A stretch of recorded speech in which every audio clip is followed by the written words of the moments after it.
Намерены ли они?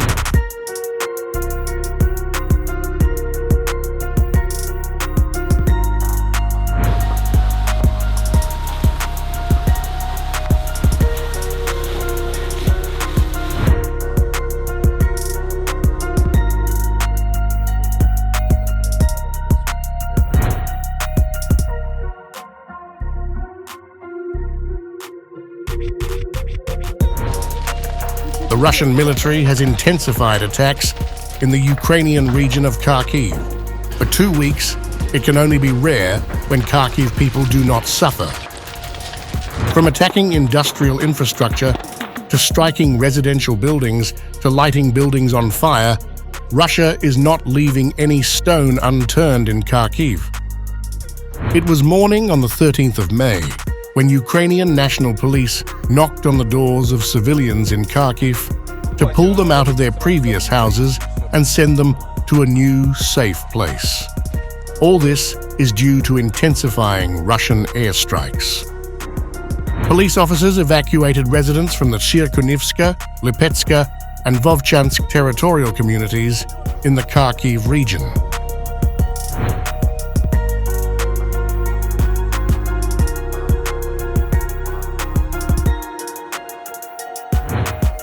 Monday was also when the Ukrainian troops were still locked in pitched battles in the northeast Kharkiv and Donetsk regions. Ukraine's President Zelenskyy announced, "Special attention is paid to the Kharkiv region. Defensive battles are ongoing, fierce battles on a large part of our border area. There are villages that have actually turned from a gray zone into a combat zone, and the occupier is trying to gain a foothold in some of them, or simply use some of them for further advancement." President Zelenskyy said the situation is extremely difficult and the city was under constant Russian fire. Our task is obvious. We need to inflict as many losses as possible on the occupier. In particular, on the outskirts of Vovchansk, the situation is extremely difficult. The city is under constant Russian fire, and our military is carrying out counterattacks, helping local residents.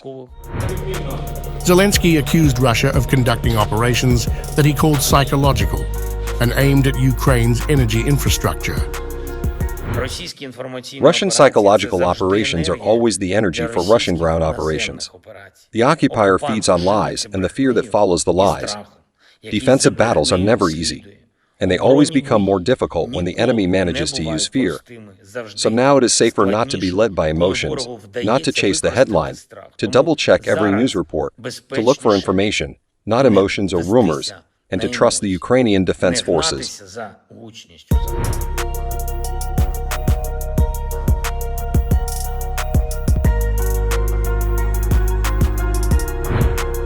In a New York Times article, one of the Ukrainian generals in Kharkiv admitted that they do not have many reserves left, adding that every hour the situation moves towards critical. In this dire situation, former Ukrainian President Viktor Yushchenko has blamed delayed U.S. aid, which caused an intensified crisis in Kharkiv. Such a colossal waste of time to make a decision on military aid to Ukraine. It is a kind of message to Putin that to your job, attack, ruin infrastructure, rampage all over Ukraine, not only in the east, not only in the south. And of course, this undermines the morale of those in the world who stand with and support Ukraine. He also said that it would be a big mistake for the U.S. to think that the conflict can be ended in a day. It would be a big mistake for America or for the nations of Western Europe to go down the same false road, which implies that the war can be ended today, just like the war in Korea was ended, and tear Ukraine into several pieces to give Putin 5 or 7 years to get stronger and then start this misery again.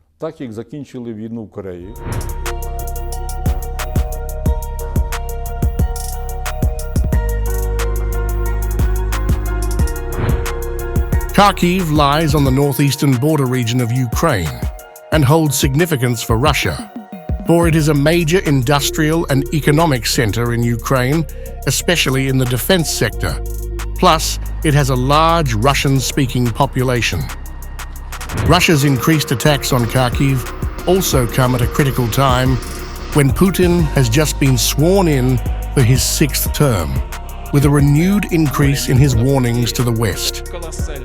Putin stated that the West does not want Russia to exist in its current form, and therefore it is justified that Russia attacked Ukraine.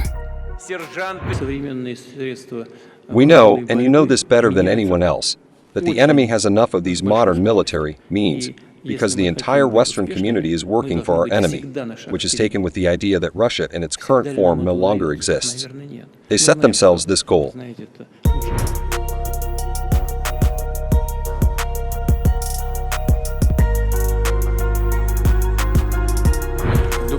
Just recently, Putin also ordered a shakeup of his cabinet, ousting Sergei Shoigu and bringing former Deputy Prime Minister Andrei Belousov to lead defense.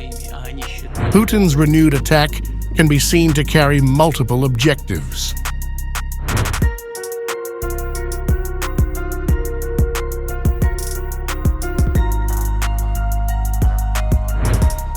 Push Ukrainian forces back from the international border with Belgorod Oblast and approach to bring within tube artillery range of Kharkiv city. Kharkiv has become a heating point in the Russian offensive in the past couple of weeks. Russia has been carrying out multiple attacks on both civilians and industrial architecture in Kharkiv.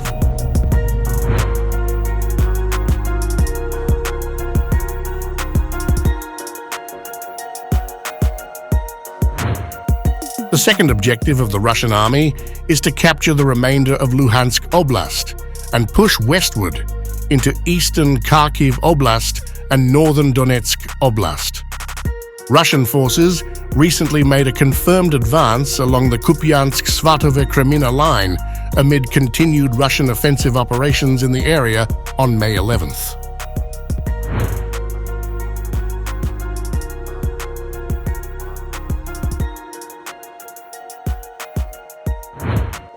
The third objective is to capture the entirety of Donetsk Oblast, the claimed territory of Russia's proxies in Donbass. Russian forces made successful advances near Chasiv Yar in the Donetsk region amid continued Russian offensive operations in the area.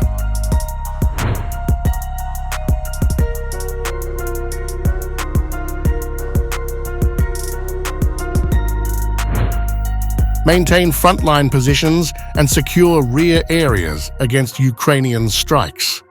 Russian forces recently marginally advanced in western Zaporizhia Oblast amid continued fighting in the area and marginally advanced in the east bank of Kherson Oblast amid continued fighting in the area on May 11th.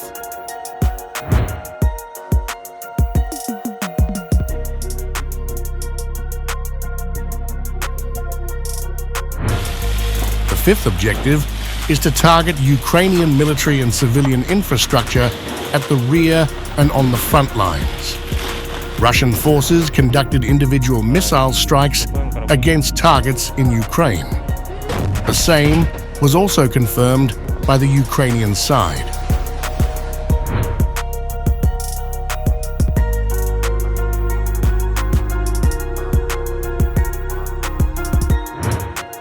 Expand combat power without conducting a general mobilization. The Russian MOD continues to highlight Russian units fighting in Ukraine. The Russian MOD continues to delay issuing veteran certificates to former Wagner Group servicemen and convict recruits who have returned home after serving in Ukraine. Russian opposition outlet Astra also amplified an appeal by several Wagner and Storm Z convict recruits from Oryol Oblast to Russian President Vladimir Putin. Even if Russia is striving hard to take over Kharkiv, it is still not successful. Ukraine has not given Russia an opportunity to cakewalk the territory. If Russia has progressed in Kharkiv, Ukraine has let loose all it has, especially the US-made ATACMs, to strike Russian border regions, especially the Belgorod. It remains to see how the fights evolve when US aid reaches Ukraine.